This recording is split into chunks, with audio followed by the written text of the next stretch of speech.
That was mentioned there because a new report published by the Home Builders Federation says that house building in London faces a perfect storm. The report points to fewer new homes being built and offers recommendations on how to change that. Well, Thomas Magill is here to explain a bit more about it. Thomas. Yes, thanks, Assad. So what sort of numbers are we talking about?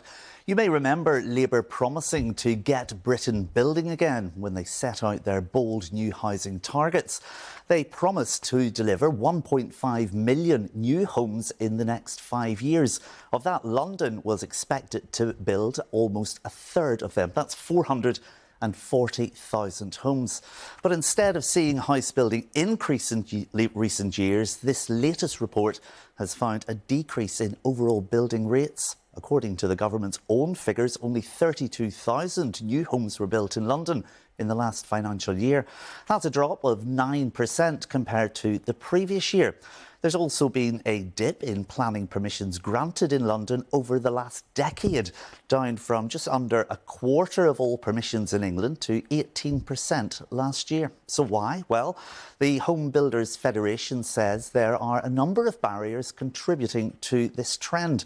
Increased building costs, new tax burdens, new building regulations on tall structures, and crucially, the affordable housing targets set by the Mayor in his London plan. It requires new schemes to deliver 35% of all units as affordable homes. And the HBF says that's making many schemes unviable and leading to some developments simply not being built at all.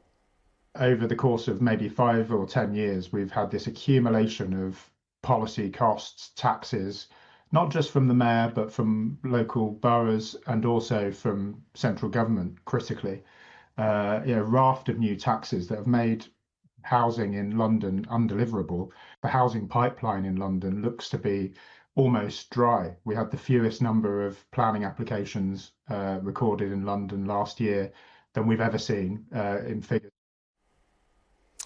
So what's the solution? Well, the HBF is calling for a complete overhaul of housing policies so the housing needs of Londoners can be met in the future. That could be looking at the Green Belt, and they say the affordable housing rules set by the Mayor in his London plan needs to evolve. It recommends the new requirement should be 25% of affordable units on new developments. That's something many campaigners are completely opposed to. They go down again, then we are just going to end up with lower and lower targets for social housing.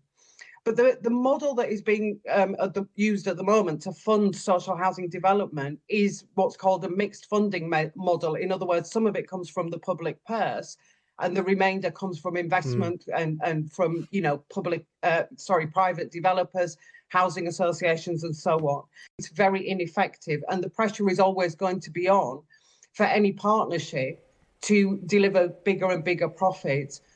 So calls there for the Mayor and central government to do more. Labour says the previous government has left national house building on its knees. The GLA say the Mayor is doing everything in its power to deliver more homes of all tenures, taking hard decisions, including actively exploring development on the Green Belt. Well, a new London plan is due around about 2027. Whether all that reviews the affordable housing requirements or indeed gives the go-ahead to release Green Belt land remains to be seen. Assad. Thomas Magill, thanks very much.